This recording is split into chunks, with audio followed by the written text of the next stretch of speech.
हाँ जी बच्चों, तो एक बार आप सब बच्चों का फिर से बहुत बहुत स्वागत है हमारी क्लासेस के अंदर। और सीए फाउंडेशन के बच्चों के साथ में हम एक बार फिर से जुड़ चुके हैं। और जैसा कि लास्ट क्लास के अंदर हमने आपके साथ में चैप्टर 1 के अंदर एक यूनिट और की थी, आज हम आपके साथ में यूनिट नंबर 8 स्टार्ट करने वाले हैं चैप्टर 1 की, दैट इज अकाउंटिंग स्टैंडर्ड्स। और this unit is very very important, ठीक है जी, क्योंकि ये यूनिट का जो बेस बनेगा वो अकाउंटिंग स्टैंडर्ड है। और जैसा कि आप जानते हैं कि अकाउंटिंग स्टैंडर्ड जो है वो अकाउंटेंसी में बहुत आगे तक काम आने वाले हैं। हालांकि अकाउंटिंग स्टैंडर्ड कौन से होते हैं, कितने होते हैं, उसकी एक बेसिक जानकारी हम आपको देंगे। हालांकि आपके फाउंडेशन के सिलेबस के ऊपर बहुत एप्लीकेशन लेवल का अकाउंटिंग स्टैंडर्ड ही कवर होता है, तो हम उतना ही पढ़ेंगे, ठीक है जी। तो आइए जी, एक बार हम फिर से आपके साथ में शुरू करते हैं।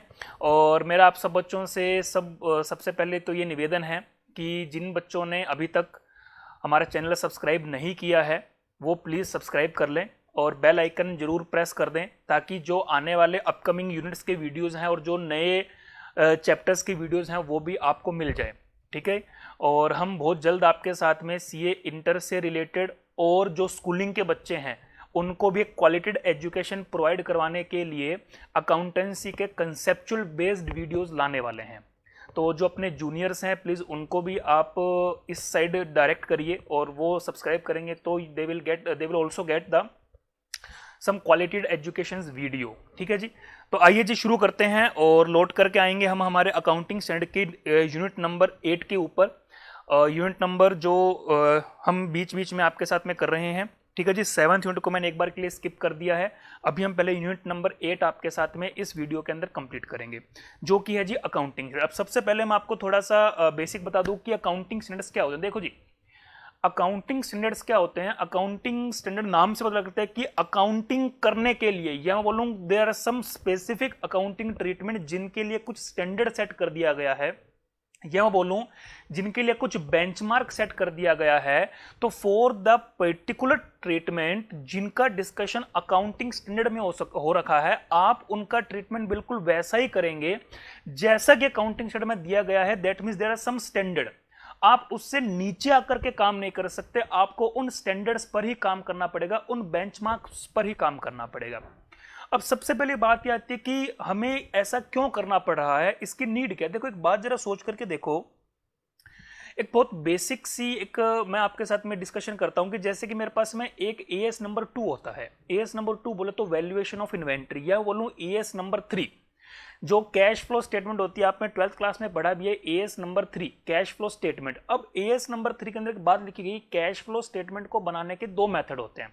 There are two method of cash for preparation of cash flow statement. One is the direct method and the another is the indirect method. अब मैं आपसे क्या कहना चाह रहा हूं कि एक इंडस्ट्री के अंदर दो कंपनीज है। एक इंडस्ट्री है मान लो टेक्सटाइल इंडस्ट्री। अब टेक्सटाइल इंडस्ट्री के अंदर कपड़े की दो कंपनीज है।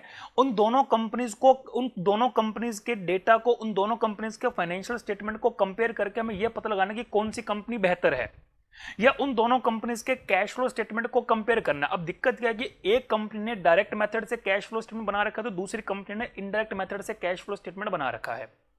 मेरी बात समझ में आती है। तो अब क्या हम उन दोनों कंपनीज को कंपेयर कर सकते हैं? जी नहीं, क्योंकि उन दोनों कंपनीज का जो डेटा हमारे पास में अवेलेबल है वो सेम नहीं है। दैट्स द ओनली रीजन कि हम उनको कंपेयर भी नहीं कर सकते। तो अकाउंटिंग स्टैंडर्ड आपको गाइड करता है कि कुछ चीजें ऐसी है, ये जब आप फाइनेंशियल स्टेटमेंट्स बनाते हैं अपने, तो आप कृपया करके फाइनेंशियल स्टेटमेंट्स को इस तरह से बनाएं ताकि उसके अंदर अकाउंटिंग स्टैंडर्ड्स को फॉलो किया जा सके। अब अकाउंटिंग स्टैंडर्ड जो होते हैं वो सबके लिए सेम है और सभी को अकाउंटिंग स्टैंडर्ड्स फॉलो करने मैंडेटरी है, ऐसा कानून है, ऐसा लॉ में लिखा गया। सर कहां पे लिखा गया बेटा? कंपनीज एक्ट 2013 में लिखा गया है कि हर कंपनीज को या हर एंटिटी को अकाउंटिंग स्टैंडर्ड फॉलो करना जरूरी है। अब ऐसा क्यों किया गया? ताकि सब लोग अगर अकाउंटिंग स्टैंडर्ड फॉलो करेंगे तो सीधी सी बात है कि उनके जो फाइनेंशियल स्टेटमेंट्स होंगे उसमें यूनिफॉर्मिटी आएगी, वो सिमिलर नेचर के बनेंगे, ताकि हम उनको कंपैरिजन ठीक से कर सकें, ताकि हम उनका एनालिसिस ठीक से कर सकें, ताकि हमें एक रिलायबल रिजल्ट्स मिल सके, हमें फाइनेंशियल स्टेटमेंट्स बेहतर मिल सके। ताकि उनकी प्रेजेंटेशन सेम होगी तो बस आप समझ पा रहे हैं कि हम उनका कंपैरिजन ठीक से कर पाएंगे। तो this is the one of the main reason कि अकाउंटिंग स्टैंडर्ड्स को लाना क्यों जरूरी था, क्योंकि अगर अकाउंटिंग स्टैंडर्ड्स नहीं लाएंगे तो कोई ट्रीटमेंट कुछ करेगा, कोई ट्रीटमेंट कुछ करेगा, हम उनका कंपैरिजन नहीं कर पाएंगे, हम उनका एनालिसिस नहीं कर पाएंगे, हम डिसीजन मेकिंग नहीं करेंगे, there are slot of the issues. तो आइए पढ़ते हैं। तो accounting standards deals with the issue, और अकाउंटिंग स्टैंडर्ड्स से हमें क्या क्या सहायता मिलती है। तो सबसे पहले अकाउंटिंग स्टैंडर्ड्स से हमें हेल्प मिलती है कि it also helps to recognisation of events and transaction, कि किन इवेंट्स और ट्रांजैक्शन को कंसीडर करना है, किसका ट्रीटमेंट क्या करना है, इसमें हमें हेल्प मिलती है। बहुत एलिमेंट्री लेवल के ऊपर आपके सिलेबस में है, बहुत बेसिक लेवल के ऊपर है, तो ज्यादा दिमाग पे जोर न डालना, सिर्फ जितनी बातें मैं आपके साथ में शेयर कर रहा हूं उसी को ध्यान से सुनेंगे तो आप क्वेश्चन अटेम्प्ट कर पाएंगे। Accounting standard also deals with the, एक तो उसको रिकॉग्नाइज करता है। रिकॉग्नाइज का मतलब कि क्या चीज इवेंट है, क्या चीज ट्रांजैक्शन है भी कि नहीं है, ट्रांजैक्शन होने के बाद में उस ट्रांजैक्शन की मॉनेटरी वैल्यू क्या है, that means the measurement of the transaction and event. Transaction को रिकॉग्नाइज्ड कर लिया कि हाँ ये ट्रांजैक्शन है, इसकी वैल्यू क्या है वो रिकॉग्नाइज कर लिया, अब उसको बुक्स में रिकॉर्ड कैसे किया जाए। तो presentation of the transaction and events, कि उसको बुक्स में रिकॉर्ड कैसे किया, आपने किस मेथड को फॉलो किया, आपने कौन सी अकाउंटिंग पॉलिसी को फॉलो किया, एंड फिर सबसे एंड में आता है कि उसका डिस्क्लोजर कैसे करना है। Are you getting my point. सबसे ट्रांजैक्शन को रिकॉग्नाइज्ड किया, फिर उसको मेजर किया किस वैल्यू पर आना चाहिए, फिर उसको फाइनेंशियल स्टेटमेंट में रिप्रेजेंट कैसे करना है, फिर इन सब के अंदर हमने क्या चीजों को फॉलो किया, वो अल्टीमेटली फिर आपको फाइनेंशियल स्टेटमेंट के एंड में as a notes to accounts आपको डिस्क्लोजर रिक्वायरमेंट बतानी पड़ेगी कि हमने कौन सा मेथड फॉलो किया, या कौन सी अकाउंटिंग पॉलिसी फॉलो की, या कौन सा अकाउंटिंग हेड फॉलो किया, ऑल दीज थिंग्स। आगे बढ़ते हैं। सबसे पहले आता जी, अब बात आती है हमें इस चैप्टर में जो मेन सीखना है वो यही सीखना है कि अकाउंटिंग स्टैंडर्ड बनते कैसे हैं। सबसे पहले मैं आपको बता दूं अकाउंटिंग स्टैंडर्ड्स, जैसे कि हमारे पास में टोटल अकाउंटिंग स्टैंडर्ड जो है वो 1 to 32 अकाउंटिंग स्टैंडर्ड है, जिसके अंदर से एएस नंबर 6 खत्म हो चुका है, या मैं बोलूं विड्रॉ हो चुका है, और एएस नंबर 8 विड्रॉ हो चुका है। एएस नंबर 6 जो था वो उठ करके एएस नंबर 10 में आ चुका है, जिसका पुराना नाम होता था फिक्स्ड एसेट्स, और अब उसका नया नाम है पीपीई। ठीक है जी, property plant and equipment. AS number 8 भी विड्रॉ हो चुका है, और it will be it was merged with the AS number 26। AS 6 जो है, अच्छा एएस 6 कौन सा था मेरे पास में, डेप्रिसिएशन से रिलेटेड बातें एएस 6 करता था, अब उसको एएस नंबर 10 में डाल दिया गया, मतलब खत्म नहीं किया है, सिर्फ नंबर 6 को हटा करके एएस 10 के साथ में मर्ज कर दिया गया है। उसी प्रकार से जो एएस नंबर 8 था वो था R&D, research and development, and now it was merge with the AS number 26 जो है इंटेंजिबल एसेट्स का। हालांकि आपको ना तो कोई नंबर याद करना है, ना किसी का नाम याद करना है, ना ये याद करने के कितने हैं, this all are the basic information जो मैंने आपको बताई। हालांकि हमारे पास में जो, अब देखो जैसे कि मैं आपको एक चीज दिखाता हूं, अगर आप थोड़ा सा मेरे साथ में आगे बढ़ें तो मैं आपको दिखाना चाहता हूं कि this is the list of accounting standards, this is the list of accounting standard as number 1 2 3 4। जरा आप ध्यान से देखो, यहाँ पे भी लिखा है एएस 6 विड्रॉ हो चुका है, एएस 10 में चला गया है, एएस 8 विड्रॉ होकर एएस नंबर 26 में चला गया है। उसके बाद में we have the total accounting standard 29। Sir आपने तो बोला था 32 अकाउंटिंग स्टैंडर्ड्स है, बेटा इसके अंदर एक चीज ध्यान रखना, एएस नंबर 30, 31 और 32, ये 3 अकाउंटिंग स्टैंडर्ड ऐसे हैं जो अभी तक मैंडेटरी नहीं है, सिर्फ और सिर्फ रिकमेंडेटरी है। रिकमेंडेटरी का मतलब कानून ने बोल रखा है कि आप चाहो तो इन 3 अकाउंटिंग स्टैंडर्ड को फॉलो करो, चाहो तो आप इनको फॉलो ना करो, ये आपका ऑप्शन है। हम रिकमेंड करते हैं कि फॉलो करो, आप नहीं करना चाहते मत करो, आपकी इच्छा है।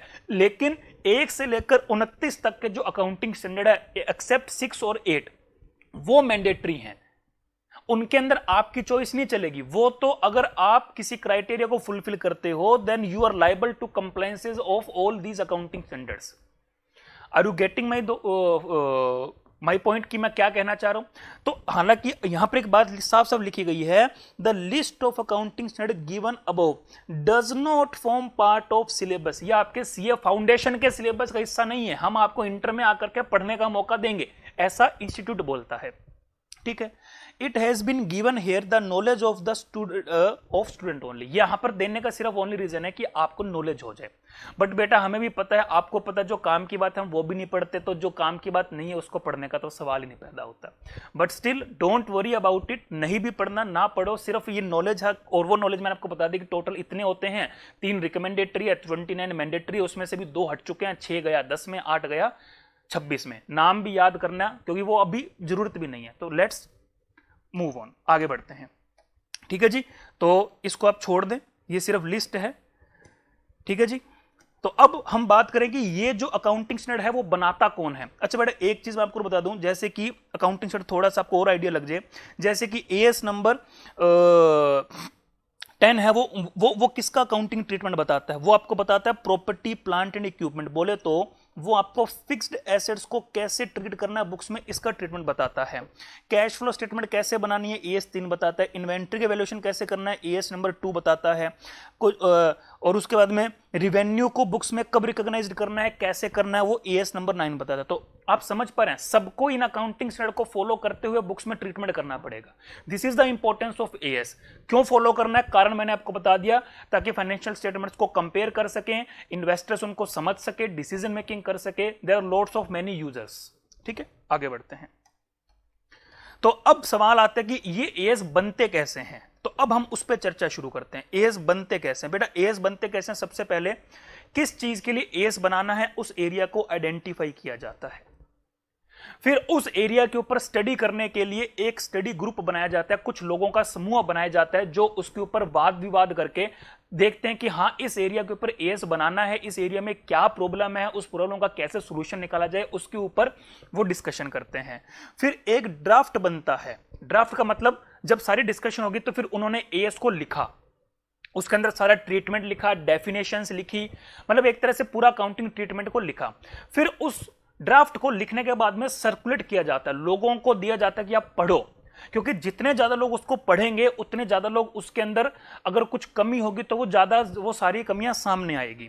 तो उसके बाद सबके व्यूज लिए जाते हैं, different bodies on the ascertainment of the views of different bodies on the draft. सभी लोगों के, जिन जिन लोगों को हमने वो ड्राफ्ट सर्कुलेट किया है, मतलब ऐसा नहीं है कि हमें भी वो मिलेगा, ड्राफ्ट हमें नहीं मिलेगा, जो बड़ी बड़ी जो उसके नॉलेजेबल पर्सन हैं उनको जाता है ये। जैसे मिनिस्ट्री ऑफ अफेयर को जाएगा, या उसके बाद में जो भी फाइनेंशियल्स के अंदर डिस्कस करते हैं, ठीक है, उन सबके पास में जाएगा। ठीक है, वो फिर अपने अपने व्यूज देते हैं कि इसमें ये दिक्कत है, इसको चेंज करो, ये करो, वो करो। ठीक है जी, फिर फाइनलाइजेशन ऑफ एक्सपोजर ड्राफ्ट, फिर सबके कमेंट्स लिए जाते हैं। फिर जो जो हमारे पास में हमें लगता है कि ठीक है, हाँ ये कमेंट ठीक है, ये चेंज होना चाहिए, तो फिर हम उसके अंदर मॉडिफिकेशन करते हैं। मॉडिफिकेशन होने के बाद में फाइनली वो उस एएस को हम क्या कर देते हैं, इशू कर देते हैं। और मजे की बात है, एएस कौन इशू करता है? एएस इशू करने वाला आपका अपना, हमारा अपना ICAI, the institute of chartered accountant of India ही इस एएस को इशू करता है। ठीक है जी, और वो इशू तो क्या करते हैं, वो हमारे जी का जंजाल बन जाता है, फिर हमें पढ़ने पड़ते हैं, एग्जाम में क्वेश्चन आते हैं, बड़ा सारी समस्या बेटे, लेकिन क्या करें बच्चों, यही जीवन है। ठीक है, तो this is the whole process. सबसे पहले एरिया आइडेंटिफाई किया, उसके ऊपर काम करने के लिए ग्रुप बनाया, वो ग्रुप ड्राफ्ट बनाता है, अपनी रिलेटेड बॉडीज को भेजता है, एक्सपोजर जो ड्राफ्ट है उसको फाइनलाइज करते हैं, फिर हम लोगों के कमेंट लेते हैं, फिर उसमें मॉडिफिकेशन करते हैं, फिर फाइनली इशू कर देते हैं। बहुत बेसिक सा प्रोसेस है।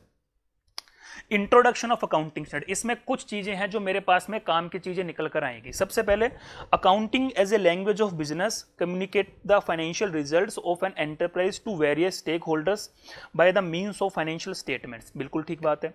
If the financial accounting process is not properly regulated, there is possibility of financial statements being misleading. अगर वो प्रॉपर नहीं होंगी तो किसी को गुमराह भी कर सकती है। Tendentious and providing a distorted pictures of the business, एक गलत छवि बन जाती है व्यापार की, रेदर देन द ट्रू। क्योंकि अगर एएस फॉलो, मतलब अगर आपने प्रॉपर अकाउंटिंग ट्रीटमेंट फॉलो नहीं किए तो वो फाइनेंशियल स्टेटमेंट्स गलत बनेंगे तो वो उसके ऊपर रिलायबिलिटी नहीं आएगी, लोगों को गलत इंफॉर्मेशन जाएगी, मार्केट में उसकी इमेज बिगड़ जाएगी। टू एंश्योर द ट्रांसपेरेंसी, साफ सुथरा, कंसिस्टेंसी और कंपेरेबिलिटी के लिए, reliability of financial reporting, it is essential to standardise the accounting principle and policies. हमने स्टैंडर्डाइज कर दिया कि यही फॉलो करना है सबको। Accounting standards provide framework and standard accounting policies for treatment of transaction. मैंने कहा जी, फ्रेमवर्क देता है और एक स्टैंडर्ड सेट करता है, उससे नीचे आकर के आप काम नहीं कर सकते।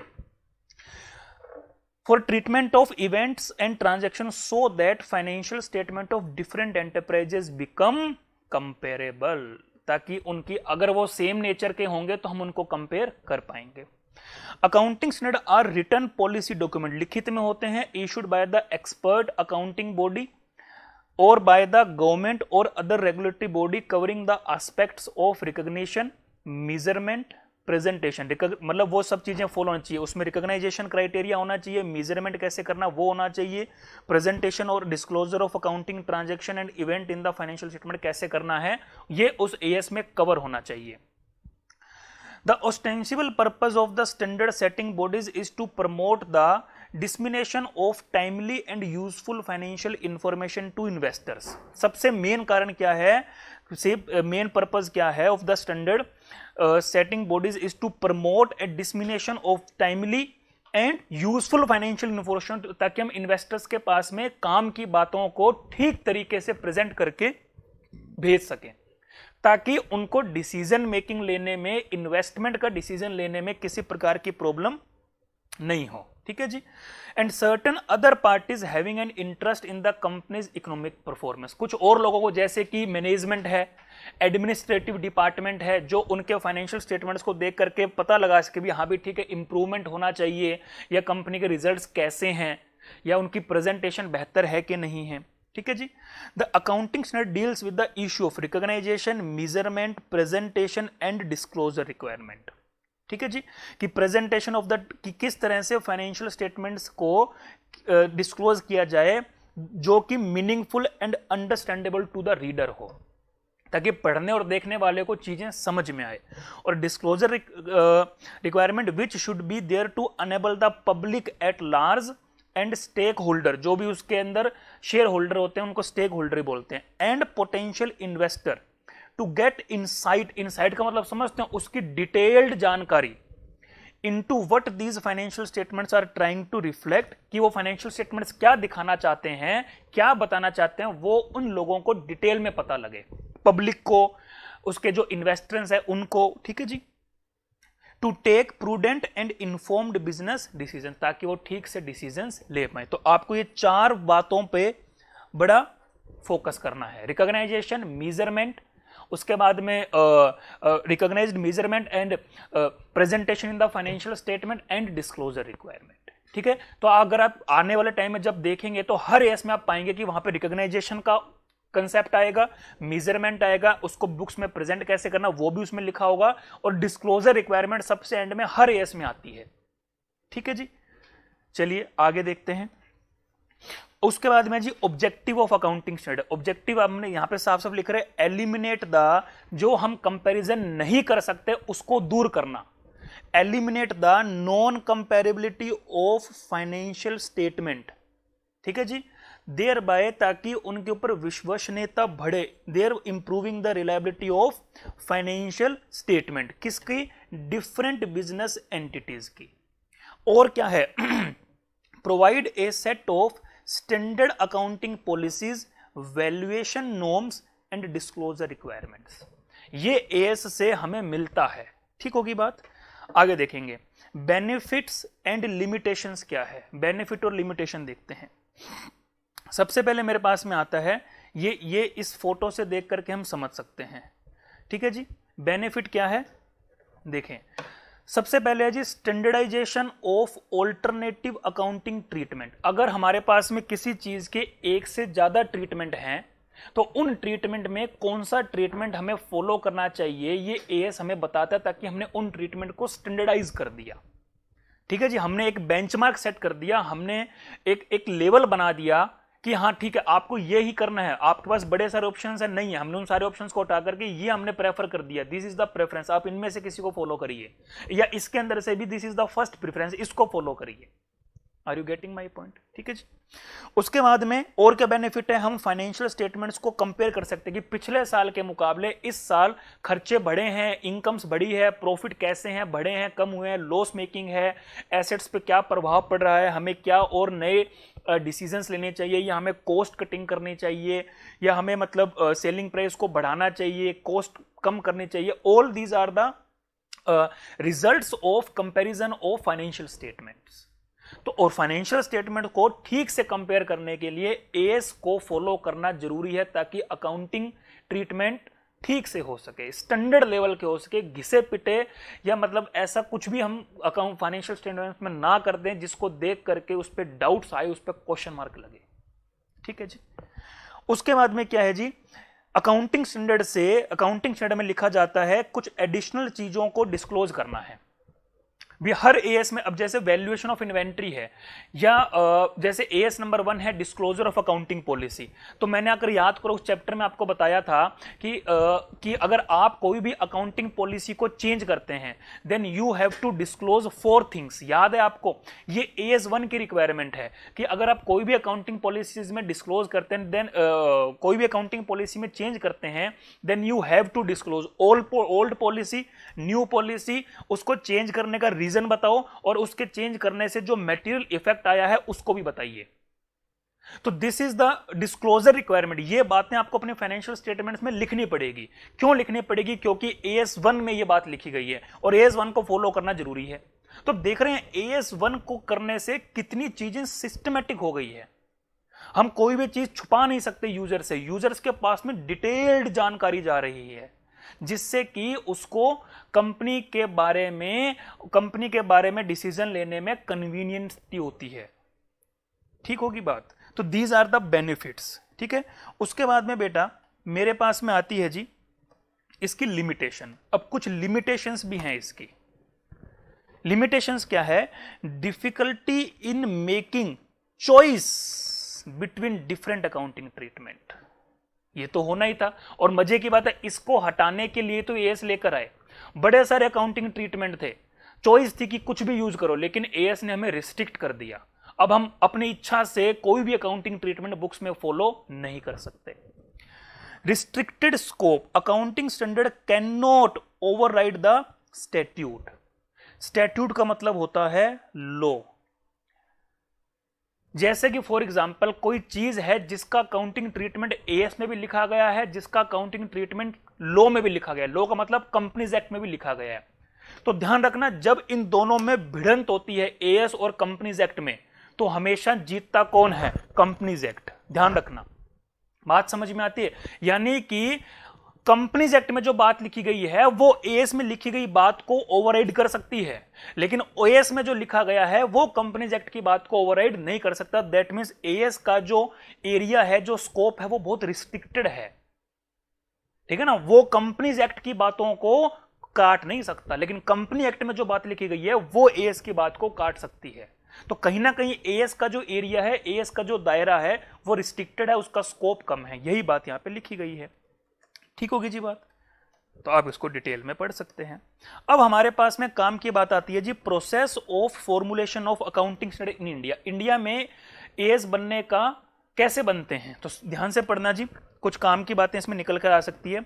The institute of chartered accountant India being a premier accounting body. गर्व हो रहा है बेटा, गर्व होता है, प्रीमियर अकाउंटिंग बॉडी हम in the country. took upon itself the leadership role, हमने इसका लीडरशिप रोल रखा है by constituting the accounting standard board in 1977। ICA ने क्या किया? 1977 में सबसे पहले अकाउंटिंग स्टैंडर्ड बोर्ड का गठन किया, कॉन्स्टिट्यूट किया एएसबी। हो सकता है एग्जाम में क्वेश्चन है what is the full form of ASB, accounting standard board. कब इसका कॉन्स्टिट्यूशन हुआ था? 1977 में। ठीक है।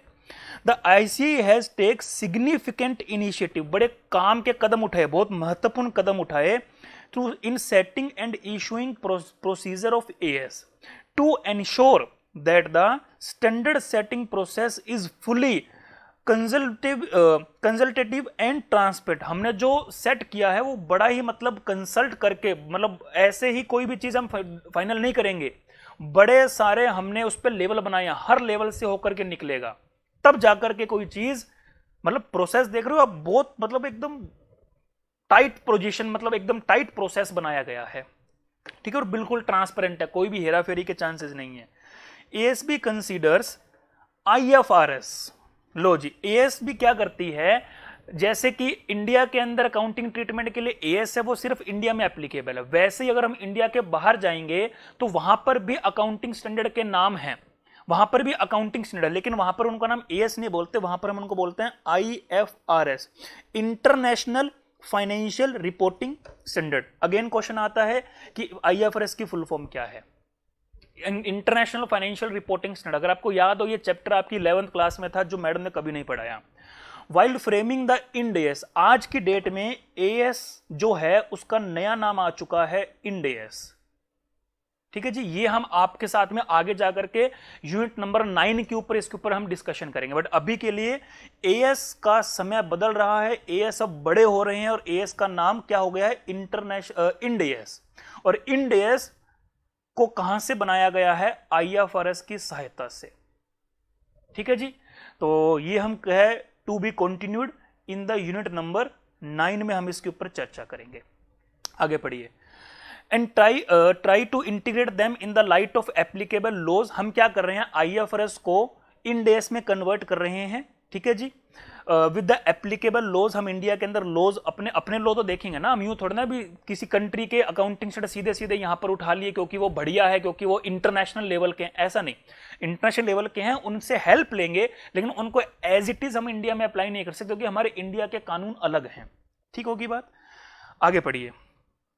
The composition of ASB, very very important question, ध्यान रखना बेटे। अगर क्वेश्चन पेपर का लेवल जबरदस्त आया तो ये क्वेश्चन आने के आसार है। द कॉम्पोजिशन ऑफ ASB में कौन कौन आता है? Representative of industries. ठीक है जी, ये कुछ इंडस्ट्रीज हैं, CII, FI, CCI, ASSOCHAM। ठीक है जी, regulators, academician, government department, etc. Although ASB is body constituted by the council of ICAI ने इस बॉडी को बनाया है। ASB इज इंडिपेंडेंट, जो कि अकाउंटिंग स्टैंडर्ड बनाती है, and council of ICAI is not empowered to make any modification in the draft accounting standard formulated by the ASB without consulting with the ASB। भले ही ASB को ICAI council ने बनाया हो, लेकिन ASB ने जो AS लिखा है उसके अंदर काउंसिल कोई भी मॉडिफिकेशन नहीं कर सकती with prior discussion with the ASB। बात तो बिल्कुल ठीक है। The standard setting procedure of the accounting standard board can briefly outline as follow. सबसे पहले क्या होता है जी? Identification of broad areas. वही जो ऊपर हमने एक पैराग्राफ पढ़ा था ना, आइडेंटिफाइड करेंगे, फिर हम एक स्टडी ग्रुप बनाएंगे, फिर उसके बाद में हम उसको क्या करेंगे? सर्कुलेट करेंगे। सर्कुलेट करने के बाद में जो भी और बॉडीज हैं हम उनको देंगे, फिर फाइनल ड्राफ्ट बनेगा, फिर उस फाइनल ड्राफ्ट को हम लोगों के पास में भेजेंगे ताकि हमारे पास में मॉडिफिकेशन के लिए कमेंट आ सके, फिर हम मॉडिफाई करेंगे और फिर फाइनली AS को इश्यू कर देते हैं। ठीक है जी, यही बात यहां पर लिखी गई है। सबसे पहले आइडेंटिफाई करेंगे, फिर कॉन्स्टिट्यूशन ऑफ स्टडी ग्रुप बनाएंगे, फिर उसके बाद में हम consideration of the preliminary draft prepared by the ASB और एंड रिवीजन इफ एनी। ठीक है, फिर उसको हम सर्कुलेट करेंगे ऑफ द अकाउंटिंग स्टैंडर्ड और after revision of the ASB। किसको? Council member of the IC, बड़े बड़े लोगों को। Specified outside bodies as a department of company affairs. ठीक है जी, सेबी को भेजेंगे, कैग को भेजेंगे, CBDT central board of direct taxes को भेजेंगे, और scope standing conference of public. मतलब आप देख रहे हो इनके अंदर बड़ी सारी फुल फॉर्म्स है। हम एग्जाम पॉइंट ऑफ व्यू से देखें तो इसके अंदर किसी की भी फुल फॉर्म पूछे का क्वेश्चन आ सकता है। ठीक है, फिर उसके बाद में हम मीटिंग करते हैं with the representative of the specified outside bodies. ये जो आउटसाइड बॉडीज थी ना, स्पेसिफाइड आउटसाइड बॉडीज, इनके जो रिप्रेजेंटेटिव है उनसे मीटिंग करते हैं और उनके हम व्यूज लेते हैं। फिर हम एक्सपोजर ड्राफ्ट को फाइनलाइज, एक बार हमने आपस के बड़े बड़े लोगों से मिलकर उसको फाइनल कर दिया, बट फिर भी ऐसा हो सकता है कि कोई बात इन बड़े बड़े लोगों के दिमाग में भी नहीं आई। फिर हम क्या करते हैं? इसको आगे बाहर भेजते हैं। ठीक है जी, बाहर भेजते हैं किसके लिए? ताकि हम उस पर कमेंट ला सकें, और कमेंट करने के बाद में हम उसमें क्या करते हैं जी? एक्सपोजर ड्राफ्ट के अंदर उन जो कमेंट्स हैं उनको कंसीडर करते हैं। ठीक है जी, to for its consideration and approval for the issuance. उसके बाद में हम क्या करते हैं कि इसको सबमिट कर देते हैं काउंसिल ऑफ ICAI के पास में। काउंसिल ऑफ ICAI क्या करती है जी? इसके अंदर इफ फाउंड, अगर इसमें कोई नेसेसरी मॉडिफिकेशन ऑफ है तो वो इसके अंदर मॉडिफिकेशन हो जाती है, और फाइनली हम क्या करते हैं? Accounting standard on the relevant subject for non corporate entity is then issued by the ICAI। For corporate entity हम सिर्फ किसके लिए इशू करते हैं? नॉन कॉर्पोरेट एंटिटीज के लिए। कॉर्पोरेट एंटिटीज के लिए कौन इशू करता है? Central government of India. This point is again very important. ठीक है जी, दिस पॉइंट इज इंपॉर्टेंट। ठीक है जी। तो हम ध्यान रखना, ICAI अकाउंटिंग स्टैंडर्ड किसके लिए इशू करती है? नॉन कॉर्पोरेट एंटिटीज के लिए। और कॉर्पोरेट एंटिटीज के लिए कौन इशू करता है? Central government of India. तो ध्यान रखना, ये बड़ा काम का पॉइंट है, इस पे क्वेश्चन बनने के पूरे पूरे आसार हैं। अब उसके बाद में हमारे पास में थे लिस्ट, जिसके लिए मैंने आपको बोला कि लिस्ट की चर्चा हमें आपके साथ में इस सिलेबस में नहीं करनी है। तो बेटा इसी के साथ मेरे पास में यूनिट नंबर 8 जो है वो कंप्लीट होती है। तो प्लीज मेरा आप सब बच्चों से निवेदन है कि इस यूनिट को एक बार इस ICAI स्टडी मटेरियल से आप पूरा स्टडी कर लेंगे। जो जो बातें काम की हमने आपके साथ में देखी उसको आप अंडरलाइन कर लेंगे, और लेटर ऑन फिर आप इसके जो क्वेश्चंस हैं वो आप अटेम्प्ट कर लीजिएगा, ठीक है जी। और इसको बिल्कुल प्लीज बिल्कुल अच्छे से ध्यान से आप पढ़ लीजिएगा, ठीक है जी। तो जो भी इसके अंदर क्वेश्चन है वो आप अटेम्प्ट कर लीजिएगा, ठीक है जी। तो इसी के साथ हमारे पास में यूनिट नंबर 8 होती है जी कंप्लीट। और हमेशा की तरह आज भी आपको पढ़ा करके उतना ही अच्छा लग रहा है जितना हमेशा लगता है। बाकी चर्चा करते हैं अगली क्लास में, तब तक के लिए बहुत बहुत धन्यवाद। Thank you so much, tata, bye bye, good luck.